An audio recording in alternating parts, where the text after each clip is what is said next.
It is game 2, Western Conference semifinals, and the Spurs trying to defend their castle.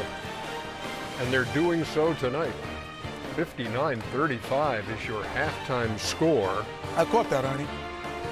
Yeah, Their their home, their castle, Okay. stuffed castle. I got it. That was a nice play on words, Ernie, but Kenny didn't get it. Oh, yes, he did. I just said I got it, and now you got it. Hey, it's NBA halftime. It's presented by Hyundai. Ernie Johnson, Charles Barkley, Kenny the Jet Smith, and sitting in for Shaquille O'Neal is Draymond Green. Where is Shaquille again? He's on assignment. Yeah, what assignment? This dude, he's not on an assignment because, exactly.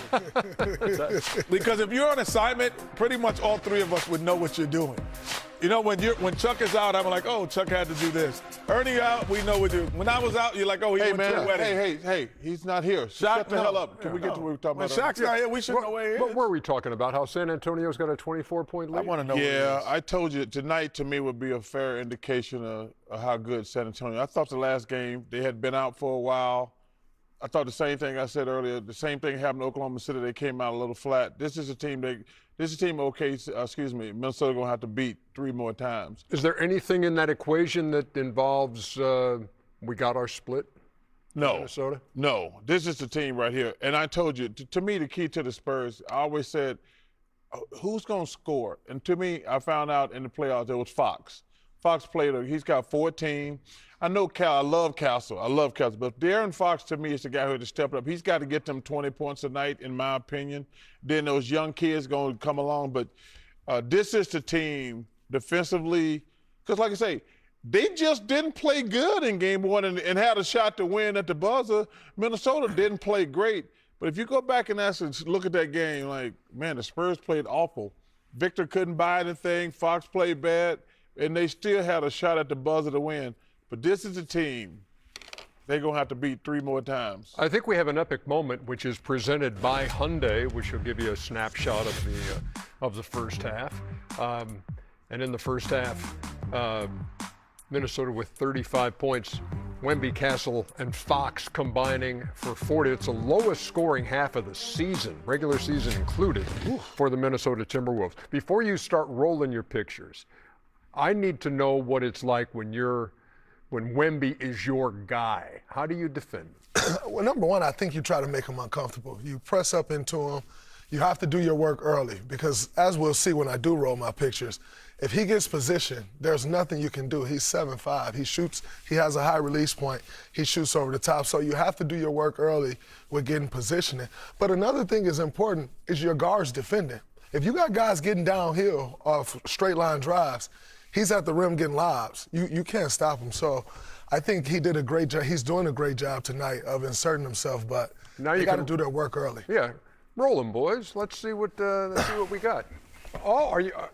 Come on, Kenny. You going to the board? Hey, I was waiting on you, Kenny. Come on, man. He doesn't race active players. I don't race active players. He active? I do not. Well, you know what? Here we go. So If he was active, he wouldn't be here. sometimes, oh, that's crazy. Sometimes adjustments in the playoffs are very subtle. And this adjustment involves Rudy Gobert. They took Victor Wembanyama out the game early and sat him the rest of the And he didn't touch the board, ladies and gentlemen. Touch the board. You got to know the rules if you're playing the game, son. You got to know the rules. You got to know the rules. You got to know the rules if you're playing the game. Here he goes again. I saw that coming. Get his work done in the paint, and there's no Rudy Gobert on the floor, which then leads to he stepped out 0 for 8 from 3 last game. Who's back on the floor now? Rudy Gobert. Now I can take you to the perimeter and get it done. So I think with Coach Finch, he took him out. Coach Johnson took him out. He made the adjustment. They're playing a lot faster when Rudy's not on the floor, and they're getting up and down. But when Rudy's on the floor, they're taking Vic out the game, and they're allowing him to come back in against the smaller guys. He's establishing himself in the post, and then he can work outside, and I think that's why he's having a better game tonight. I'd like to see, like I said, there's no reason for him to take 8 3-pointers. I don't care who they're playing. He took 8 3-pointers last game. I'm like, come on, man.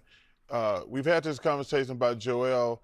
Like, if you can shoot a couple jumpers, but if you in the post, you still whether it's Rudy or anybody else, they're going to have to double you. And that's the only weakness in this game. He got to get stronger in his lower body because you can push him out, but you said it earlier. Once he gets in the post, he's a lot to handle. Wemby and Fox combining for 28 in the first half. They had 21 combined in game the Pfeiffer victory presented by Modelo. Here was the fourth quarter for the Timberwolves in game one. They scored 35. Edwards had 11 points in the fourth quarter, again coming off the bench in that game. And again, we'll see what his status is tonight for game two.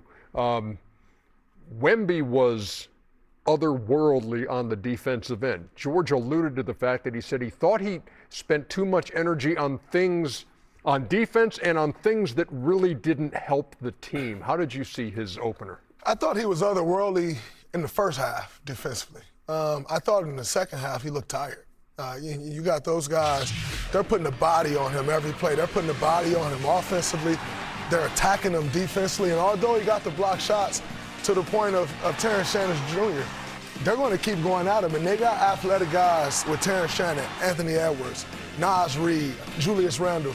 All those guys are getting downhill at him. So I think it's going to be interesting where they've managed Wemby's minutes all year long. They're not going to be able to do that in the playoffs, and I can see him wearing down like he did in game one. Yeah, three guys with double-digit blocks in a playoff game. Akeem and Andrew Bynum, in addition to Victor. Is that the game he dunked on shot? Victor Wembanyama. I think that is. I think it is. Before we hear from you two guys on this, 12 blocks, unless you're talking to Chris Finch. When we looked at them, at least 4 of them were goaltending, maybe even a 5th. To me, it's a little alarming that none of them were called. So let's just say there were 4. That's 8 points. You know, the value of 8 points in an NBA game is massive. How many of those do you think were goaltends? He fouled me. He fouled me on the first one. But I mean, if you look at them, yeah, probably 3 or 4. Yeah. I wish I had that type of. I wish I had that type of treatment too. On the offensive side, Stop it. Wemby did not have a big night. He was, 5 for 17. He missed all the threes he took, 0 for 8. In fact, he and De'Aaron Fox both failed to hit a three-pointer. Well, I'm so glad you said that because to me, well, first of all, women shouldn't be taking 8 threes. That's too many threes for a 7'5" guy. You need to go down in the post where they have to double him and use his height to his advantage. But to me, it's De'Aaron Fox. He's the guy who's got to step up. You go back and look at that Portland series. Who was the guy who played great? We all make a big deal out of Wemby because he played fantastic. We love Castle. But if you actually look at the game, Fox was fantastic in those games, especially the games that Wemby, the one game he didn't play, or 2 games he didn't play basically, or got hurt. But De'Aaron Fox to me is the guy.